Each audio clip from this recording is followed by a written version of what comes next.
Hello everyone, Hindi education point YouTube channel पर आप सभी का स्वागत है।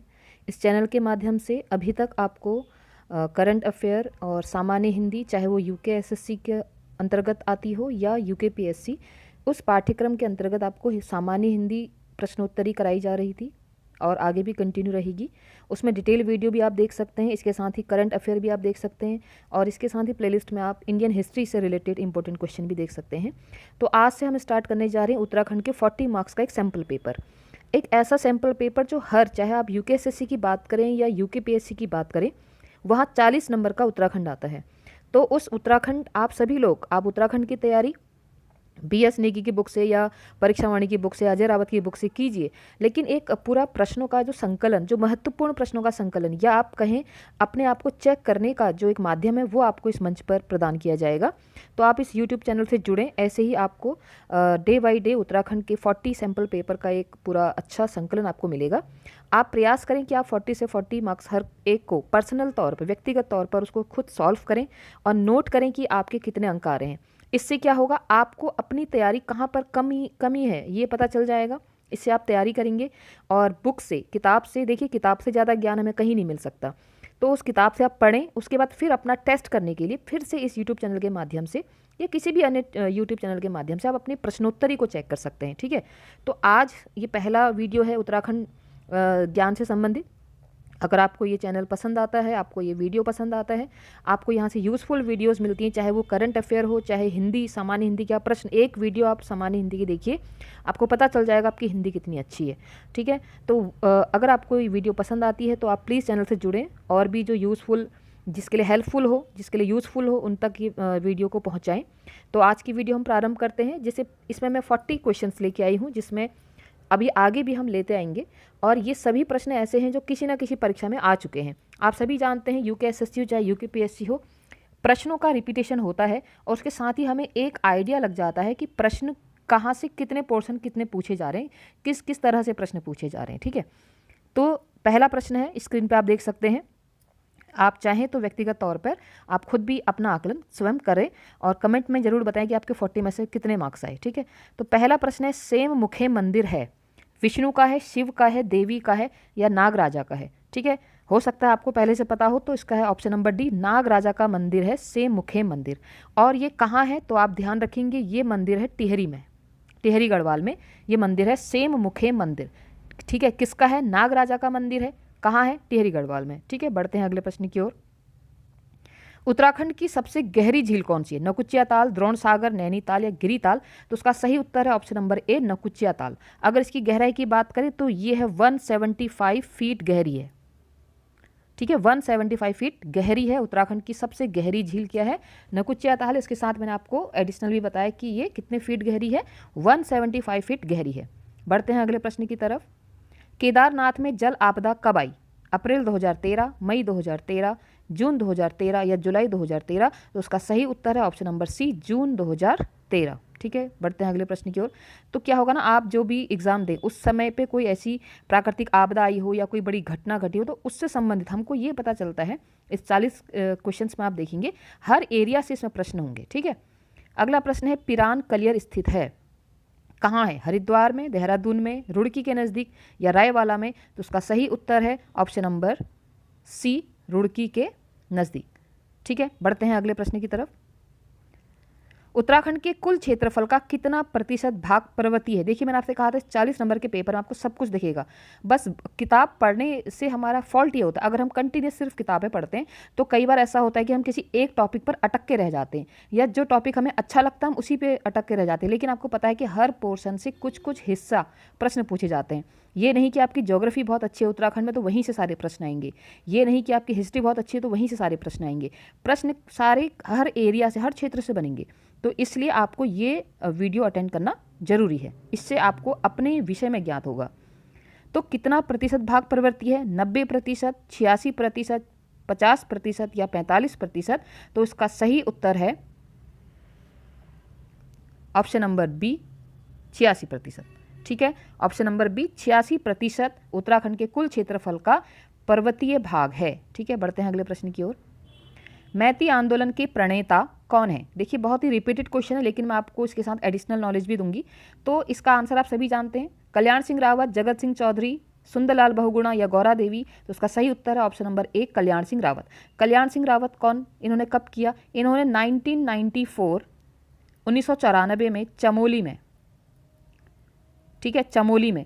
अब चमोली क्योंकि ये चमोली में ग्वालदम में राजकीय इंटर कॉलेज जीव विज्ञान की प्रवक्ता, ठीक है, तो उन्होंने क्या करा 1994 में, क्या कल्याण सिंह रावत इनका नाम है, ये मैती आंदोलन के प्रणेता हैं, ठीक है। तो आपको ये पता चला कि चमोली में हुआ।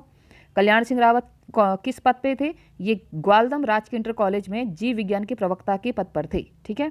और कल्याण सिंह रावत, और कब किया? 1994। अगला प्रश्न है, उत्तराखंड राज्य की सबसे बड़ी जल विद्युत परियोजना कौन सी है? उत्तराखंड की सबसे बड़ी जल विद्युत परियोजना कौन सी है? कोटली भेल जल विद्युत परियोजना, विष्णुप्रयाग जल विद्युत परियोजना, टिहरी जल विद्युत परियोजना, मनेरी भाली जल विद्युत परियोजना। तो उसका सही उत्तर है ऑप्शन नंबर सी, टिहरी जल विद्युत परियोजना, ठीक है। ये केवल उत्तराखंड की नहीं, ठीक है, ये एशिया का सबसे ऊंचा बधा हुआ बांध है, सबसे ऊंचा, एशिया का सबसे ऊंचा वाला बांध है। और इसकी अगर हम नदी की बात करें तो किन दो नदियों के बीच ये बना है? तो ये बना है भागीरथी और भिलंगना। अब इसको याद करने का तरीका मैं आपको बताती हूँ कैसे याद किया था मैंने। तो भाभी, ठीक है, तो क्या होगा? टिहरी भाभी, भाभी आप करके याद करेंगे तो टिहरी में भाभी आप ऐसे याद कर सकते। टिहरी जल विद्युत परियोजना किन दो नदियों के बीच में है? भागीरथी और भिलंगना। तो भागीरथी का भा, भिलंगना का भी, तो भाभी ऐसे करके आप याद कर सकते हैं। तो उसका सही उत्तर था ऑप्शन नंबर सी, टिहरी जल विद्युत परियोजना। अगला प्रश्न है, उत्तराखंड की महिलाओं का प्रसिद्ध परंपरागत आभूषण तिलहरी पहना जाता है। देखिए मैंने आपसे कहा ना, हर क्षेत्र से प्रश्न होंगे, तो आप यहाँ ध्यान देंगे। वैसे तो ये प्रश्न बहुत ही ईजी है, आसान है, लेकिन ये आज फर्स्ट वीडियो है, तो मैं आप का रुझान देखना चाहती हूँ कि आप कितना अच्छे से इसको करें। बहुत ही सिंपल से प्रश्न है, सामान्य से प्रश्न है। तो तिलहरी पहनी जाती है नाक में, पाँव में, गले में या हाथ में। आप सभी जानते हैं तिलहड़ी भी बोला जाता है उसको। कहाँ पहनी जाती है? गले में। अगला प्रश्न है, निम्नलिखित में से कौन एक कुमाऊनी लेखक नहीं है? नहीं पे फोकस करेंगे। नहीं है, गुमानी है, गौरीदत्त पांडे गौरदा हैं, ठीक है, शिवदत्त सती हैं। कौन नहीं है? Option number D, Leeladhar Jagudi Kumaoni लेखक नहीं है। बढ़ते हैं अगले प्रश्न की ओर।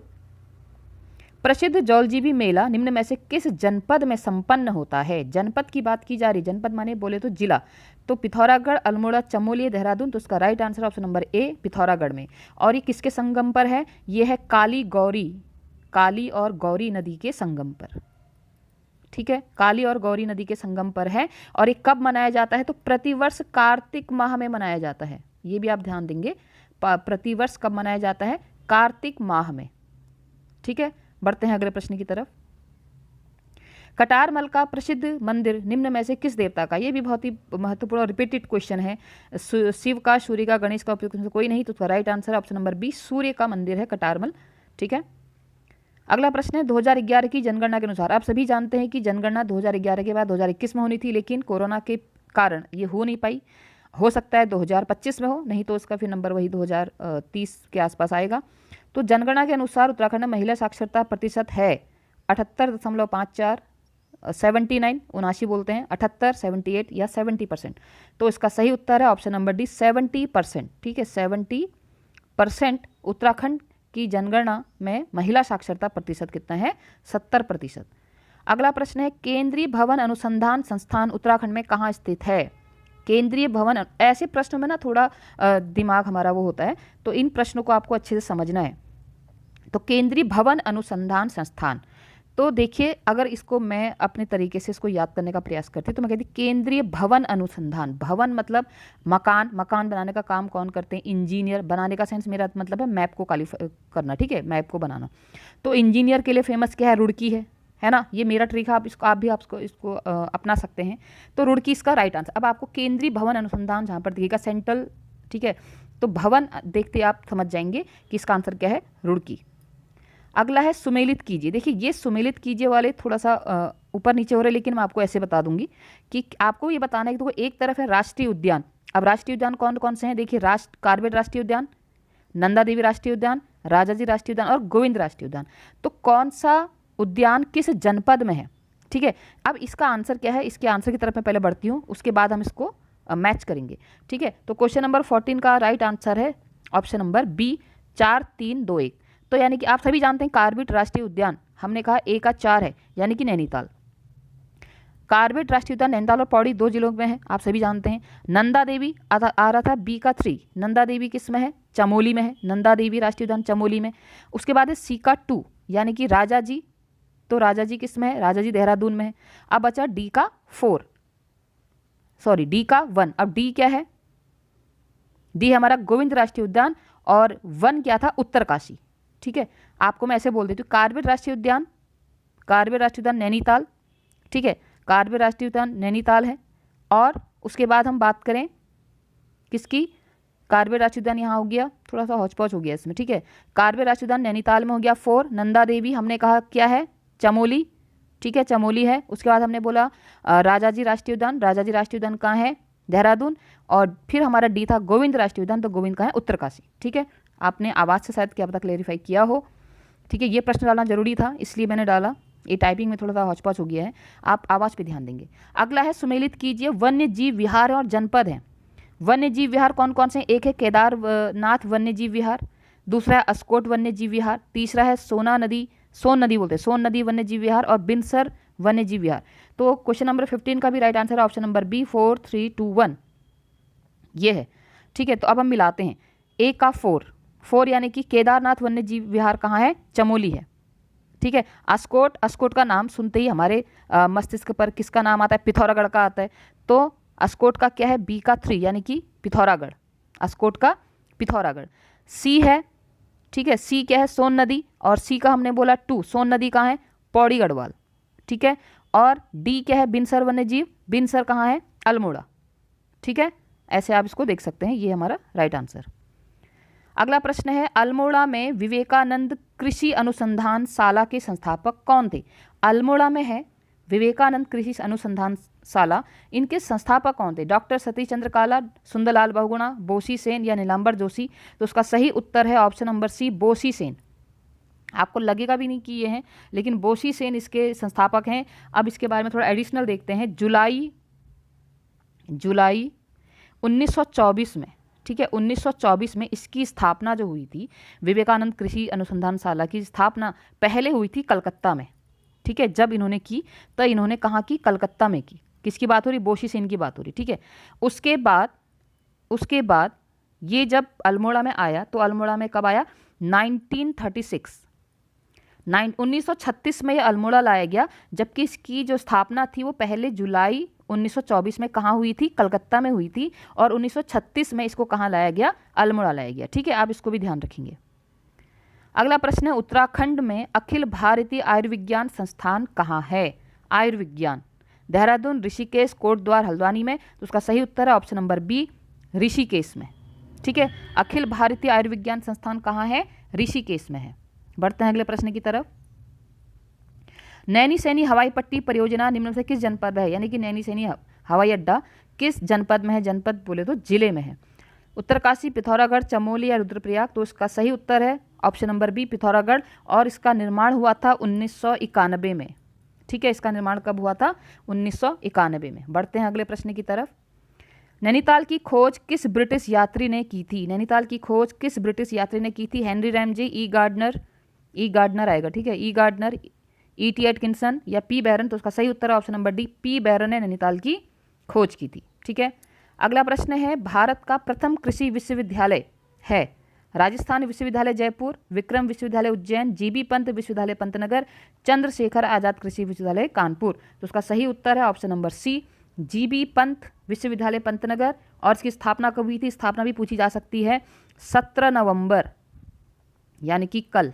ठीक है, कल मैंने इसको तैयार किया था, आज इसकी वीडियो बन रही है। तो 17 नवंबर 1960 को ये स्थापित हुआ, स्थापना इसकी कब की गई, 17 नवंबर 1960, जीबी पंत विश्वविद्यालय की बात हो रही है।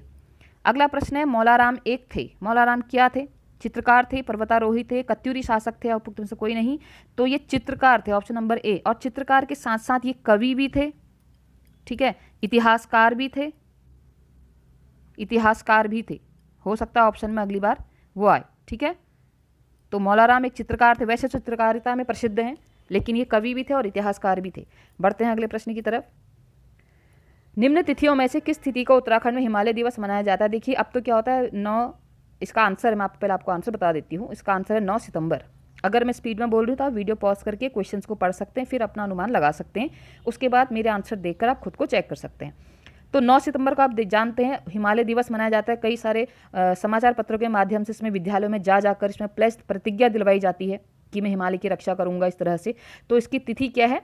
9 सितंबर को उत्तराखंड में क्या मनाया जाता है? हिमालय दिवस। आप सभी जानते हैं ग्लोबल वार्मिंग की वजह से जो हिमालय को खतरा बढ़ रहा है, अब इसीलिए हिमालय दिवस मनाया जा रहा है। आप सभी जानते हैं कि किसी भी दिवस को तब मनाया जाता है जब उसकी स्थिति खतरे में हो, तो हिमालय भी हमारा खतरे में।